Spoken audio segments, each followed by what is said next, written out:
Alors, si tu es mal à l'aise avec le péché, écoute ce message. Tu dois voir Dieu pour changer et non changer pour voir Dieu.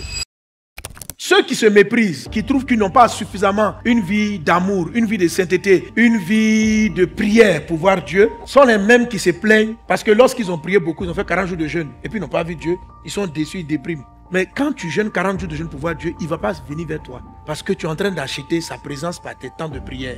C'est quelque chose qui est profondément ancré en nous, la méritocratie. Tu fais des efforts pour sortir de la masturbation, mais tu n'y arrives pas. Et tu te sens sale et impur. Parce que pour toi, il faut que tu vainques la masturbation pour que Dieu t'accepte. Non, tu te trompes.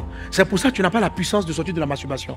Alors, si tu es mal à l'aise avec le péché, écoute ce message. Tu dois voir Dieu pour changer et non changer pour voir Dieu. Toi, tu cherches à changer avant de voir Dieu. C'est pourquoi ça ne marche pas. Dans le livre de la Genèse, chapitre 32, Jacob dit « J'ai vu Dieu face à face et mon âme a été sauvée. » Ce qui s'est passé, c'est que ce jour-là, Dieu a dit, je ne t'appellerai plus Jacob, mais je vais t'appeler Israël. Jacob, ce sont les années de souffrance. Jacob, c'est sa vie de péché, c'est sa vie blessée. Jacob, c'est son corps malade, c'est toutes les expériences qu'il a vécues. Le jour où il voit Dieu, son âme a été sauvé.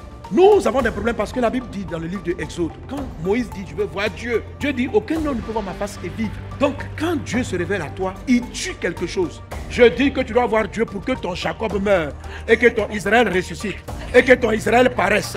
Je le déclare sur ta vie dans le nom de Jésus. Je viens par ce message annoncer la fin de ta vie jacobienne. C'est qui Jacob? Jacob, c'est les années de blessures émotionnelles. Jacob, c'est les années de souffrance. Jacob, c'est les larmes. Jacob, c'est le monsieur qui avait des problèmes pour entrer dans le mariage. On lui promet le mariage, il a autre chose. Jacob, c'est la vie qui tourne en rond. Jacob, c'est la vie où on est blessé par les injures de ses parents. Quand Jacob voit Dieu, Jacob est une âme brisée. Jacob est un corps fatigué. Jacob était quelqu'un qui ne sait pas quoi faire de la vie. Jacob est quelqu'un qui a été escroqué pendant longtemps. Jacob est quelqu'un qui a perdu beaucoup. Jacob est quelqu'un qui a travaillé, on ne le payait pas. Tu dois voir Dieu. Voir la face de Dieu traite avec vos problèmes de votre histoire. Même votre histoire chrétienne.